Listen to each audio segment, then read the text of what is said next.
very excited to have Ashley Davis here to talk with me about the importance of bringing conflict to equity work and equity to conflict work.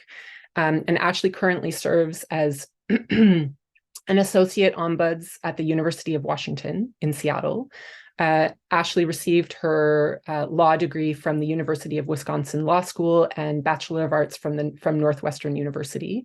And she began her career in dispute resolution several years ago while working in her hometown in Chicago as a mediator and program manager and coach and trainer in a citywide mediation service called the Center for Conflict Resolution. So she's had a huge amount of experience working specifically in conflict in a sort of city-urban context. And she's currently also a board member for the King County Dispute Resolution Center in Seattle and the American Bar Association Ombuds Dispute Resolution Section Fellow. So she's really coming in with a huge amount of conflict intervention experience. And her work focuses on exploring the full spectrum of conflict intervention practices in the workplace and integrates all kinds of fields such as organizational development and change management and diversity, equity, and inclusion. So thank you so much for being here, Ashley. We've had a number of conversations sort of leading up to this one, and they've been really interesting, and I'm very excited to see where this conversation is going to go. So thank you so much for being here. So I'm going to just sort of start us off with some questions for Ashley. And Ashley, I'll just invite you to whatever you want to share in response to these. And if anyone has questions, feel free to drop those in the chat, and we'll come to those when there's a natural sort of break in the conversation that we're having. So just to start off, just so people can get a little bit of a sense of who you are and sort of how you came into this work, tell me a little bit about what brought you to conflict intervention? Like what inspired you to become a mediator? Yes, and thank you for the invitation and for just the opportunity to chat with you and your audience today. So in terms of my background and how I got started, you noted in my intro, I went to Wisconsin Law School. So while there in my last year, there were some experiential opportunities that were available to students. And there was an amazing professor, Donna Ares-Nevo, who's now at Florida, but then had come most recently from Cardozo Law School, had started a mediation clinic that got me started in the Dane County courthouses there, doing mediation. So it was a great opportunity to just have the experience. It was a co-mediation model. So that was really interesting and nice to have someone there with you so you weren't kind of scared launching into different questions and things. And then also the professor was there as well, kind of shepherding us through different pieces of writing up an agreement and all of those types of things. So that's how I originally got my start. She was really expansive in her thinking because she came from New York, which has a ton of different mediation and ADR practitioners there. And so kind of was trying to get different other projects launched while she was in Wisconsin. And so really inspired me through that experience to just continue after seeing just the impact and the opportunity that was available for people through those conversations to continue in that work. It's just a different side of court, especially if you're in law school and seeing everything be very adversarial, look more litigious, and just seeing a different way of doing things. So it was just an awesome, I think, entree into the space, which then led into me searching for positions in my hometown and getting to the Center for Conflict Resolution. So that's really how I got started and just started learning about just the benefits of conflict intervention, the benefits of mediation, which I think are amazing once you kind of get into the space and it opens a whole world for you. Mm-hmm. Yeah, it opens a whole world. And that actually, I think, is a really good way of sort of thinking about this next question that I wanted to ask you about. So, you and I have talked about the importance of bringing greater capacity for conflict and courageous conversations and all of these kinds of things into work for justice and equity. Mm-hmm.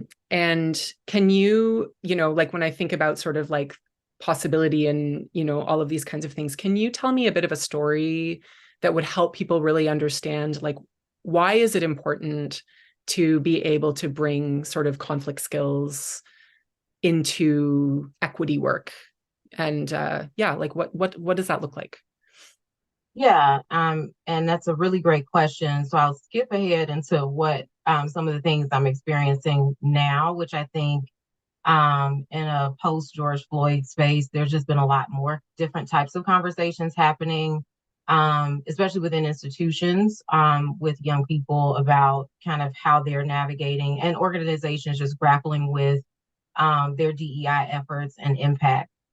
So one story, or it's not just one story as much as a representative kind of space where I'll say there's a lot going on in classrooms now where I would say Gen Z is very vocal about their concerns, whether it relates to syllabi and the type of authors, et cetera, that are chosen, or it's questions about, to the professor about techniques that are being used or bringing to bear different traumas or triggers into the classroom and how that's impacting them and talking about certain subjects that might be DEI related, or like a syllabus that doesn't have diversity as included in its source material.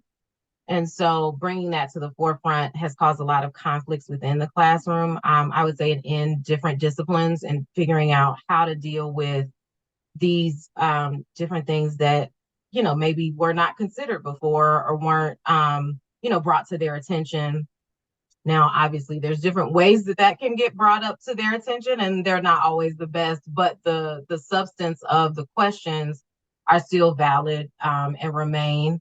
And so that's been a trend that I've noticed across the university.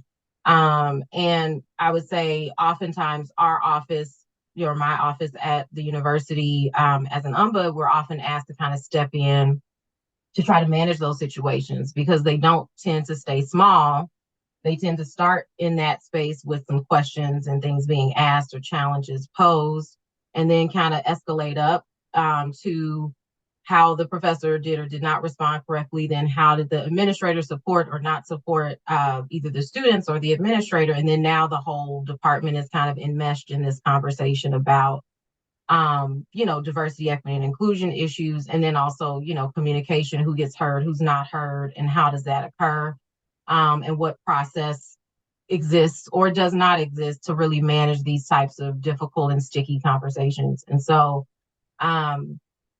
so with that, our office ends up being asked to kind of step in, usually as things are escalating, to try to figure out kind of what what services we can offer. We usually tell them we can't go in and just host your class, like that's not our role, but definitely talking about ways to better manage conflict are some of the kind of key skills we are trying to impart, but typically after the fire has already started, which is not the best time to be learning how to be a great mediator or communicator. It's not after there's already a fire blaze, but in that prior to would be better. But trying to impart like how better to listen, how better to communicate, how to figure out what the real needs and interests are there, and then figuring out what are the kind of key pieces of justice that are coming up that can be applied, and instead of kind of resisting some of the conversation or the comments that are being made because of how they're being made, but really going in and kind of going with that resistance to really engage thoughtfully, like, okay, what are they saying? What are the valid points? What are the things that, I might want to adjust in my approach so that, we can have maybe a more equitable classroom. And then outside of that, really thinking about in justice terms, whose voices do get heard, how are they heard, what are those power dynamics that are showing up, and even how you resolve conflict that then kind of bleed into additional kind of equity and justice issues because of how things get managed on the backside in terms of administratively. So it's kind of like a both and of like the substance of the matter, of what initially sparked a lot of the conflicts in the space, and then also how are they handled at the administrative level in terms of who gets heard. And all of that tends to come up in conversation if you've been a practitioner for a while, of how do you make sure certain voices get heard? How are you managing people getting triggered in the conversation? How are you navigating justice issues as they come up? And sometimes, depending on your space within the profession, that may or may not have been a focus, but it's always something that I think people who are mediators with that kind of DEI lens are looking for and looking towards to try to inform their practice. Mm-hmm. Yeah. And can you say a little bit more about what that looks like? I mean, I think it can be a really hard, it can be a tricky space to hold, right? Because I mean, it's like there's like there's a real equity issue, and then there's also multiple people, and the role of sort of being a conflict intervener is really to sort of like bring a certain amount of mutual understanding and respect back into the relationship. And so I'm curious, like I think, from a conflict intervention perspective, what have you found to be helpful when you're entering into sort of conflict that is really fundamentally about like an inequality and equity issue in this kind of way? Does that make sense? Yeah. I think some of it is just doing a bit of root cause analysis, like trying to figure out what is the actual issue. Because I think with a lot of these stickier situations, they tend to be multifaceted. Yeah. And oftentimes people try to come at it from like one particular angle that may be more comfortable probably, or just maybe more obvious. Mm-hmm. But it's trying to get beyond that into, I think, some of the more substantive, like, okay, so what's really going on for the person? What's really going on in the situation? And what's driving that resistance? Because there is oftentimes, if you try to do the placating thing, there still will be resistance because it really didn't address what the conversation or the issue was in the first place. And then figuring out if there are any kind of boundaries or things, in terms of how to effectively have that conversation to get to that root cause. And then in thinking about that resistance, what are the key things that you want to bring to the forefront that might be something to add or incorporate in a resolution, if you're trying to get to a resolution or you're trying to get to a management space, and not just trying to silence people, which is often, I think, how this stuff comes across, is more about silencing than actually hearing what folks who are bringing up equity and justice issues are trying to say. And I think that's kind of some of the linchpin, and even if it's uncomfortable, is kind of being okay with allowing that discomfort to be in the space. And then going with some of that resistance, and they might be right. So it's not always that there's their approach may not be great, but the substance of what's being said is usually has some truth to it. So then it's like being ready to either facilitate that type of conversation and doing that root cause, and then trying to either guide people to a space where they can do that. Now, I don't know if that's a caucus. I don't know if that means you need to set people aside or winnow down who's in the room so that can be a more effective discussion. But definitely not just dismissing out of hand what concerns people are bringing to the forefront just because you don't like what's being said. Mm-hmm. Mm-hmm. Right. So it's like, on the one hand, there's an equity issue and a power issue that needs to be addressed and acknowledged and surfaced. And on the other hand, there's likely to be some resistance, and that resistance can be coming from a whole bunch of different places, but there's likely going to be assumptions about what that resistance is. Does that? Right. And so it's about figuring out, like, what is the resistance really, and how do we work with that to actually be able to get to a place of better understanding, ability to work together, ability to continue to be in the class together if it's a student, like all of these kinds of things. Yeah. And I'll say that often why I say silencing is then the conversation then comes up around, which often will happen in workplaces as well, is professionalism. It's like, well, this wasn't professional and you shouldn't, bring it up in this way. So then you never get to the substance of what they were actually complaining about or bringing up, because now it's this wasn't, a professional way to address this. And so now it's a behavioral critique, complaint, or violation, and you know, are essentially shutting down whatever the substantive discourse, you know, would or could have been on Yeah, other grounds. I'm really appreciating what you're saying about that. Like, you know, as a mediator, I often find that people are really quick to go to, you shouldn't have said it this way, or I'm upset because of the, you know, the tone or the way that you're going about this. And fundamentally, that's actually, it's not really the point. The point is, what is the person actually upset about? How do we understand that? Like, how do we address whatever the problems are that they're raising, and, you know, find ways to move through it together. So yeah, I really appreciate what you're saying there. Anything else you want to add about that? Not really. I just think it's an interesting landscape, and I don't know that professionalism is going to be, you know, doesn't resonate as much, I would say, with younger generations. So it'll be an interesting space to see how that changes our different institutions, agencies, and organizations as we kind of move into the space where, you know, professionalism or, you know, tone policing isn't really as, you know, warranted, or civility. That's the thing that people also kind of, I think, hinge on, but that's not as resonating for like younger audiences. Yeah, I think it's not resonating for a lot of people. I think that's a really big, like, I feel like that's a very big,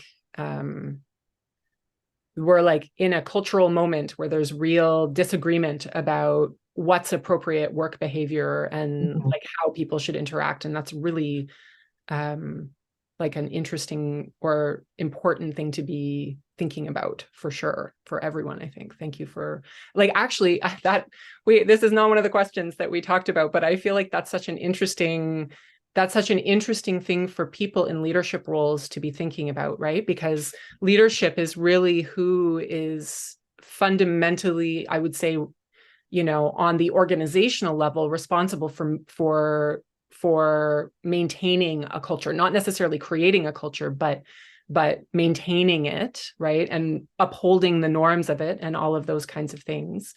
And so I'm, you know, I think like that just a really interesting thing to think about for leaders. Like, what does it mean to be questioning, really questioning what it means to be professional or civil or appropriate workplace behavior and all these kinds of things. Thank you for bringing that up. There's a question from Natalia. Would you mind describing the successful cases from your practice in implementing JEDI in mediation and how they impacted parties? So I guess maybe just like a little more detail about how that's. Yeah. And I'll try to do this because most of my cases are confidential, so I can't give you super specific answers. But what I'll say is usually when things are referred to us, we try to have conversations with everybody involved, as most folks will do before we move into a facilitated dialogue. So oftentimes that will elicit some of that issue spotting that I was talking about, or root cause analysis. So you're able to hear directly from individuals as to what their true perspective is or what's really going on for them. So you may find out all types of stuff that's happening in their life, or things that have been going on in the workplace that didn't come up, you know, upon initial review of a case or a situation, or what's been going on as a tradition, let's say, in a department, with certain, you know, professors, people, you know, individuals, directors, who may, you know, have created a particular type of culture that would not have been elicited, you know, in just a large group conversation if you jump right into that. And so usually we'll talk about and try to parse out, you know, what is appropriate maybe for that facilitated dialogue, and how can that be helpful in moving the conversation forward or moving the situation forward. What might be something they might want to report out to, let's say, official channels, formal channels, and then what might be something for, let's just say, performance or role clarity, which we would not be able to provide them necessarily in a mediation, because that's not the role of the facilitator to provide that level of clarity, but trying to like parse out what exactly in bite-sized pieces, like what exactly can we resolve in our conversation, and then what are some other pieces that may be helpful for you to bring to some of these other resources, et cetera. And then once we dial in on what we can help with, then figure out, okay, so how best to bring that forward in the dialogue. Like, what are some things you might want to share? Think about, how, and we'll usually maybe even send prep questions or a preparatory agenda, and then make sure that folks are really ready to come to that conversation in a way that'll be generative and not just kind of, I just want to tell them off in a conversation and tell them how I really feel, which is not usually super helpful, but really trying to get them to think about what they like to see happen. What are some, really concrete, tangible outcomes that we might be able to help them accomplish, to really bring that expectations up. Does that kind of clarify? Because I'm sorry, I can't give you like specific stories only because a bit of a confidentiality piece there. Was that helpful? Natalia, if you have like a follow-up question or anything more you'd like to know from that, if you want to just put that in the chat as well, you can do it directly to me or to Ellie, and we can add to that if there's anything else. What are the main obstacles to integrating this approach into your practice that come from your practice? I would say obstacles tend to be the organization or the institution that you're in. I would say it's less about, for me personally, I don't have a problem implementing any of this. This is something that I think, we could talk about all day. I think it's always, the phrase for, I think, practitioners in my field is Ombuds where you are. So it's about kind of adjusting some of your practices to the space. So it'll mean like if you talk to different leaders, chancellors, whoever, directors, they may be more receptive to certain approaches than other. And then you may tell people, this is what you should do, this is how you should approach it. And they still have the, ability, the, free will to move forward however they would like to. And so you can't force people to say things in the right way. It's like, well, we talked about how to say this, and then you came in the room and you said it all wrong. And it's like, well, you can't like make people, do it in the way that you want them to. It's just really doing as much preparation as you can. I think the only other thing that I could see in terms of resistance in the field is neutrality. So that is a barrier that practitioners can come up against within the field. I'll say your organization will come up with different resistance because you're working with different people.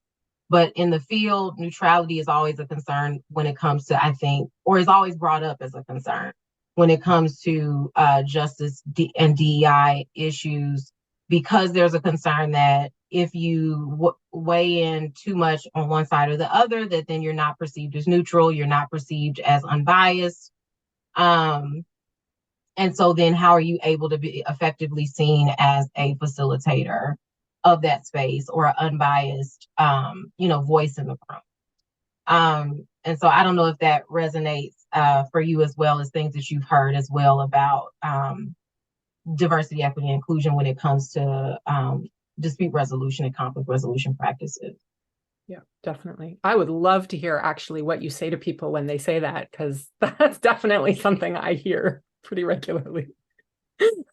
Yeah, I mean, I would say, so for us, and if you're ensuring fairness and equity, like if your job, so I'll say we have tenets as ombuds of fairness is one of them. And so if you're trying to ensure fairness, that can't happen without diversity, equity, and inclusion. Like there's no way that you're able to operate fairly without considering those elements.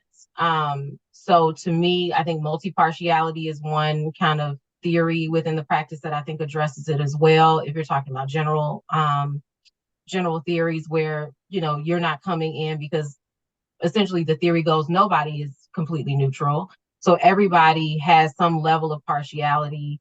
It's just that in this case, like, I don't know you, I don't know necessarily the outcome that should work for you. I have my own information, though, about the institution, the organization, the particular subject matter. So that may come into the space, but that doesn't necessarily mean that I am partial to one side or the other, as much as multi-partial in terms of my expertise, and my perspective that I'm coming in with. So you're not like a robot or a cardboard box or something sitting in a room. You have opinions, you have life experience. So of course that may shape how you have conversation, but that won't dictate the outcome per se.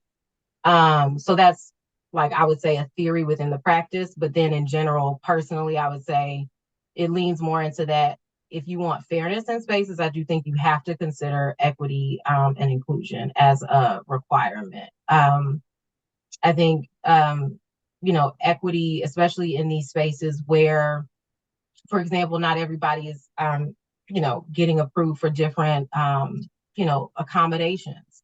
That's an equity issue around how they're able to work. So you can't just fire them because you don't want to give them, let's say, a screen reader. Like, there has to be a conversation about what does that, equity look like for them if they can still perform the role. Like, how do you make a workplace that works for them as well and allows them to perform at their best? So I think asking those questions, now you may not get the answer you want, is always pertinent. It's always your job as a facilitator to at least ask the question. You can't force people to do the right thing. Just like I was saying earlier, they may still come in and say something completely wrong, but you still, I think, are obligated to at least pose the question, bring it up, and bring it to the forefront. What people do with it, again, is their own kind of free will space. Does that track or answer the question there?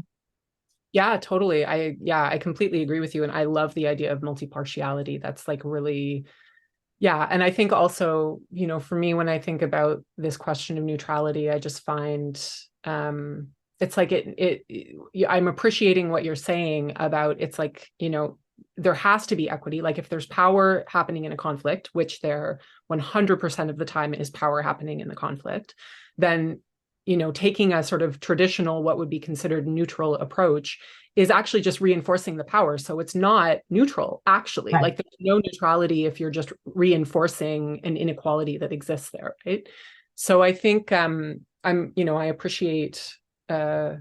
appreciate your perspective on that. And I think, the idea of being able to sort of hold the tricky nuance is, really being able to hold the well-being of everyone involved, while also acknowledging and naming and being pretty firm sometimes about the inequities that exist and how that's actually playing out in terms of the conflict. Yeah. Right. And I'll say, for example, one of the things that's why I would say, and even, while I was at Center for Conflict Resolution, I started doing this as well, of if you're working with folks where there was some sort of domestic violence issue going on, where there's power dynamics obviously there as well. We're talking about the workplace, but power presence, asking questions about, do people feel comfortable coming into the session and articulating and advocating for themselves? Like, that's a part of that practice of getting into the habit. And so I think for me, it maybe started just earlier in my professional experience, but that was something that we had to do. Like, we would not bring you into a space if you felt like you could not advocate for yourself, because we're not meant to be the advocate for you or the representative.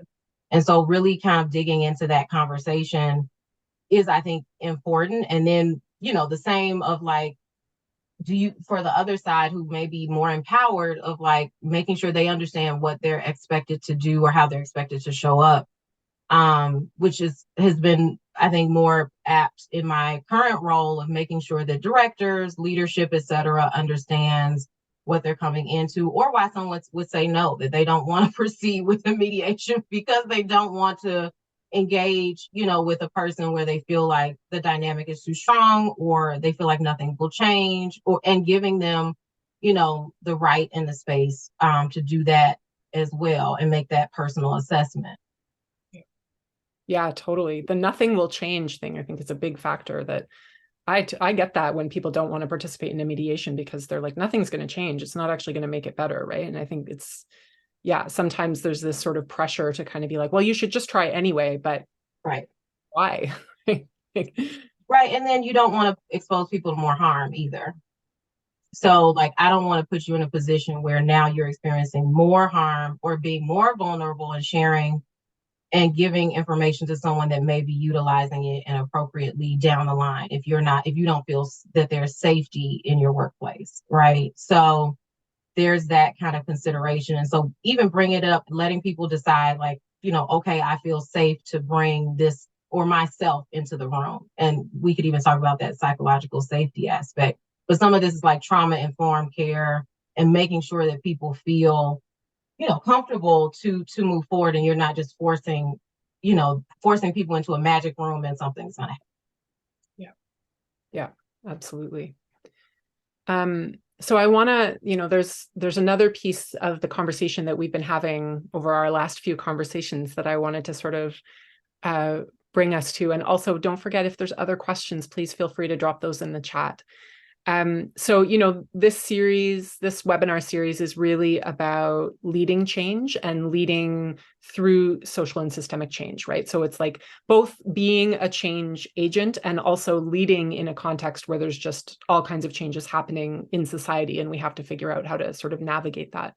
And right now, we are definitely experiencing massive changes in attitudes and politics around justice and equity work.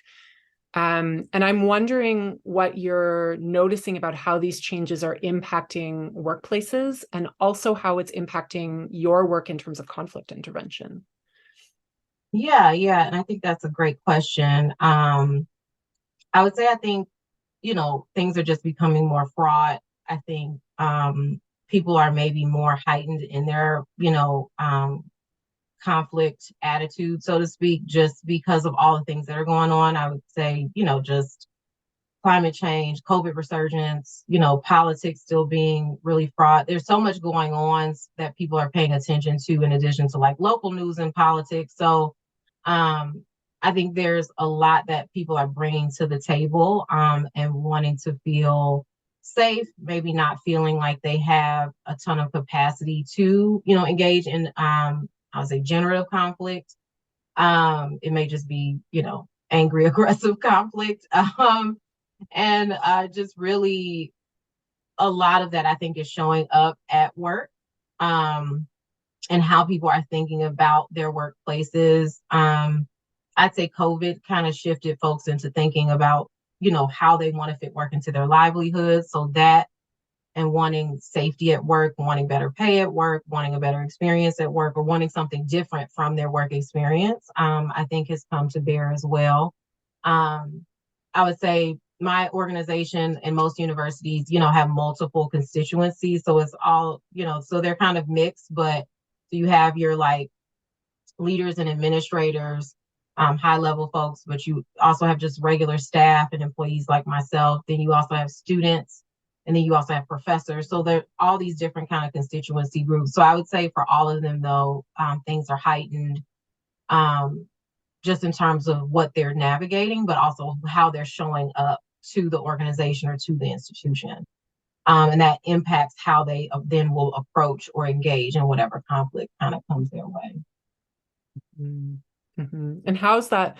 And again, I know that there's the confidentiality piece. So obviously, this might be hard to answer, but what are you seeing happen differently? Or like, how is this impacting your engagement in conflict situations, or how you're approaching? I would say, I think there's just more polarization and things like that. And I think some of these impacts are inevitable. So obviously there's a camp that's trying to like get back to normal, because I think that's important to a certain faction. But then there's also the people grappling with the reality on the ground and seeing things not be normal. And so I think that's kind of maybe what's at odds. And then so when we're thinking about conflict, I would say some of that like root cause analysis, other things that I was talking about, is helping with some of that misinformation and disinformation that I think is also happening. Just a lot of like assumptions being made, and even more so, or even getting wrong information, incorrect information. And so some of what kind of uncovering these layers through conflict intervention can do is kind of really actually get people clear information on what is actually the case and what's not. Because I think without that, there's not really a direct line. There's all this, what they call it, like hidden curriculum in spaces that isn't necessarily apparent to folks, or hidden knowledge. And so utilizing conflict intervention skills can assist in kind of moving some of that veneer or getting past some of that to actually clarify, and make sure that information is a bit more transparent. Because I think at this point, there's a lot of mistrust going on. There's a lot of safety concerns. People are really concerned about, like, am I safe going here? Am I safe going there? You know, what's really happening? And so helping leaders kind of think about or think through some of that, or at least bringing it to their attention, I think is really helpful when it comes to conflict. Like, for example, if people are having conflicts about return to office and things like that, it's not necessarily always that people just don't want to be at work. It may just be that they don't feel safe in the space. Because, you know, there's a lot of, you know, there was just an active shooter at a campus recently. So, you know, what if you maybe talked about your plans for that, that might be a way to alleviate some of that conflict. But things like that, that was a particular example. But I don't know, does that answer the question, or is there more there that you wanted to kind of dive into as well? I mean, I think there's lots that we could dive into with that. Like, to be honest, I think there's so much. But one of the things that you said you've kind of brought this up a couple of times, and I keep meaning to come back to it, so I'm going to do that now, is you know, the sort of uncovering root causes. And like, I think that that's such an important part of conflict intervention. And I can imagine that there's probably people here who aren't necessarily familiar with what that would look like exactly in practice. So what are the kinds of things that you do, or the kinds of questions that you ask people to really help identify some of the root causes of what's happening? Yeah, And yeah, now and also identify it, right? Yeah. I appreciate that question. Yeah, so I think some of it is like landscape. I try to figure out exactly, you know, what are we talking about? How big is the department? You know, how many people are on your team? Who's the leader? Who's the director? Who's the decision maker? All those types of things. Trying to get to some of those dynamic pieces, and then kind of also getting information about what's really been going on with them. And maybe if we're talking about a supervisor, like, do they have one-on-one meetings? What is their conversations like? You know, what are kind of some issues or challenges they've had in the past? And then it's almost like one of the things we did at CCR was before the incident, and then after. So really kind of walking through that space of like, okay, so give me the lay of the land, what was happening, what was good, what was going on beforehand, what actually occurred. Like, so what are we talking about? Why are you upset today? In the today of things. And then afterwards, okay, so now that thing happened, or there was this breach or this violation of trust or this blow up, whatever, now what's going on in the workspace? You know, how are things being handled? Is it that now you don't have one-on-one meetings? Is it that now you all haven't been talking? Is it that HR has now talked, you know, it shows up at all of your, you know, conversations and meetings? Like, what's kind of going on there? And then really figuring out what's upsetting the person about those things, and really identifying their needs and interests, which I'm sure everybody's super familiar with, but really kind of digging into those spaces, because certain things will come up. It'll be like, oh, I really just want to make sure my work is excellent, or I really want to make sure that I have a good communication with so-and-so. And so it ends up showing up. And then that's really what's the key piece, and what you can determine if mediation will be a help for that. So if the root cause is, I really want to make sure that this person has a track record somewhere of violating people's accommodation requests. Well, that's not something a mediation might be able to help you with. That might be, you need to, you know, check in with another office to make sure you're filing a formal report. But kind of really fitting in or figuring out exactly what it is, either through eliciting it through that larger conversation. We also do a goals request, so ask people to come up with goals, like what do they want to see happen. So that can also help with that root cause as well. But, you know, kind of walking through that story as well is also a different way of approaching it. So different approaches. I just gave you needs and interests, you know, before incident and then after, and then, you know, doing a goals assessment. Those are kind of three different ways that you might get there. And do you find that that sort of helps, like, does that help in your experience? Does that help people prepare to be able to understand the context that they're in better as well? I mean, obviously that's super helpful and important for you as the person who's doing the intervention. Mm-hmm. And how does that sort of support the people involved also to be able to kind of be like, okay, this is more complex than how I'm thinking about it, or like those kinds of things? Yeah, I'll say that out in the Pacific Northwest, I think people want to just say everything is an interpersonal conversation. So I think most of them are ready for just like, oh, let's just do a mediation. Let's just do a facilitation. And so I think some of what I just described helps people kind of understand, like, is this the appropriate space for that? Is that going to get me what I'm looking for or not? And if it's not, then that's kind of where that ombuds role comes in, of like identifying the spaces at the organization where you are able to go to get those things done. And then what the conversation with them might look like. So how you might prepare to effectively ask for what you want from these other spaces. So really saying like mediation isn't not an option. It's just that based on after we've had this long conversation, we've gone through this analysis. Okay, now what exactly after that conversation do you really want to focus on? And some people, oftentimes it takes them a while because they have thought about what they don't like, but they haven't often thought about what they do. Yeah. Oftentimes it's a lot of like negative of like, okay, well, I don't like this. I hate that, trash, 0 out of 10. Don't come here, but they haven't thought about what is it that they want to proceed with, what is it that they want to see happen. And so walking through some of that even is just helpful because people really haven't gone there oftentimes. So it usually is super helpful to go through that exercise with folks. And sometimes mediation is helpful, but sometimes it's something completely different. And they hadn't heard of that office or resource. And so, that's why that's useful. But I think all mediators can kind of put that into practice of just like thinking about, what'll be most effective. Is that going to get you what you're looking for? Yeah. Yeah, totally. Yeah. And that's big questions, especially in situations where where it's really polarized, where people are just really kind of, heightened, increased. And it's like, it can be really hard to actually just kind of settle into, okay, what is it that I really need? How can I actually move toward what I really need? What are the things that are available to help me do that, for sure?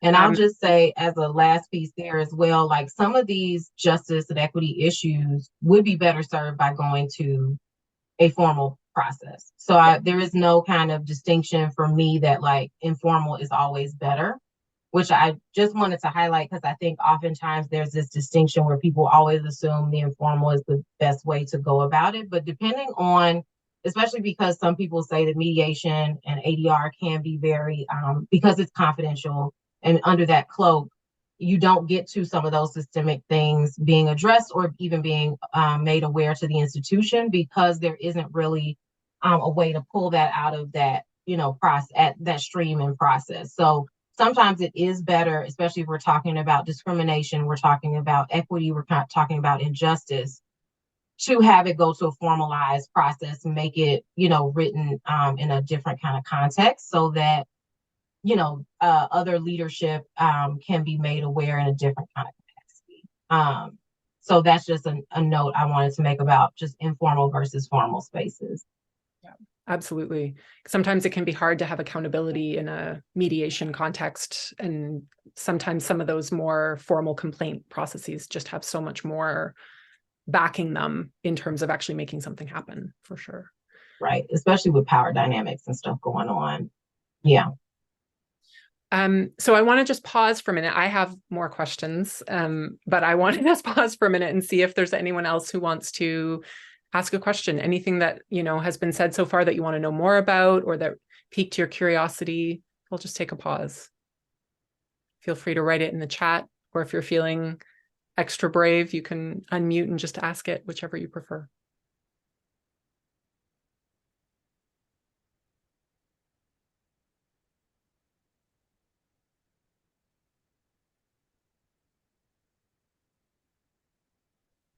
Okay, well, that invitation is there. So please feel free at any point in the next couple minutes if there is something that comes up. Oh, and we're getting pretty close to time. So I actually will ask you, like when you think about the current moment, and I guess, you know what, actually, I'm gonna ask if there is anything else. Oh, hold on. Oh, interesting. Okay, there's a question. Have you come across issues between, quote, Christian ethos, organizations and workplaces versus DEI work? Christian ethos, that would be my question. What do you mean by that? Yeah. You want to say a tiny bit more about that? Faith-based organizations. So like, you're specifically saying like conflict between faith-based organizations around DEI work, or yeah. Let me see, faith-based organizations. That's interesting. So I'll say, just in my research, a lot actually of the I'm thinking about the university context, I'll say a lot of faith-based universities tend to have a really good relationship with conflict resolution, only because they care about it in terms of like peace and peacemaking, peacekeeping. So I think that element shows up a lot. I have seen some efforts from different like top institutions that do ADR work around getting behind DEI efforts, and having them, especially with the restorative justice angle. I would say that's where you see more of the kind of combination of the two. I can't say that I've seen faith-based organizations say they're anti-DEI work in that capacity. But I can say in terms of like where I've seen a lot of that kind of intersection in terms of faith-based organizations, DEI work and conflict resolution, typically it's within that restorative justice context. Because there's like an effort to do justice work, an effort to do ADR and some ADR type practices with circles and things like that, and addressing, diversity, equity, inclusion issues in faith spaces and faith practices. A lot of them have really taken to that skill set or to that angle. But I haven't seen outright, like outside of like if we're talking about Republicans in America and that whole diatribe, which is its own thing, and I don't think that's what you're asking about, but that's where I've seen some intersection. But I don't know if you have thoughts, Brooke, if that triggers some things for you as well in terms of, because I don't know what the Canadian context for that might be as well. Yeah, I mean, it's an interesting question. I think it's like it seems like it would really depend on what organization and what sort of, branch of Christianity we're talking about, right? Like, as you mentioned, there's definitely some faith-based organizations in the States, in the South, or in like, the sort of more Republican kind of fundamentalist sort of places. I think definitely do have some resistance, massive resistance to Absolutely. any justice sort of practice. Right. And then also, like, I'm hearing you talk, like, I'm thinking in Canada, I think, I would say like the Mennonites, for example, are extremely deeply invested in conflict and peace and restorative justice and all of these kinds of things, and have made that a massive kind of practice within that faith tradition, right? So it's such a broad question. It's hard to know exactly how to answer that. And I wonder if it's, I think it's like, coming back to the root cause analysis, it's like, what's the root of that? Is the root the Christianity, or is the root actually, whether people are sort of coming from a perspective of promoting hate or not, right? Right. And that is probably less about specifically Christianity and more about the type, or, the kind of like politics of, the systemic issues that exist underneath it and all of that kind of stuff.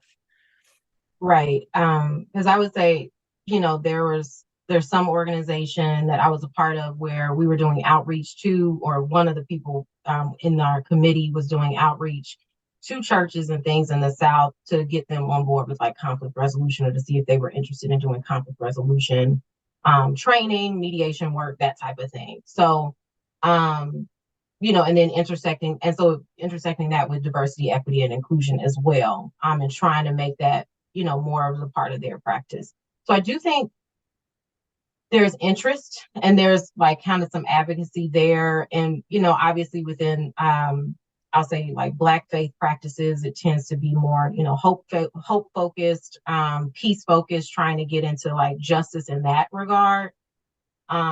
It's just, there's so many different pockets of Christian, like even what you mean when you say Christian, that's a whole, people could have fights about that all day. People have done centuries of fighting about what they think, Christian, really means, and all of that. So I'll just say most of these institutions are private. So then they have different levels of like abilities to navigate within that space as private organizations. So some of them are more for that political side of the house and trying to do it for political gain.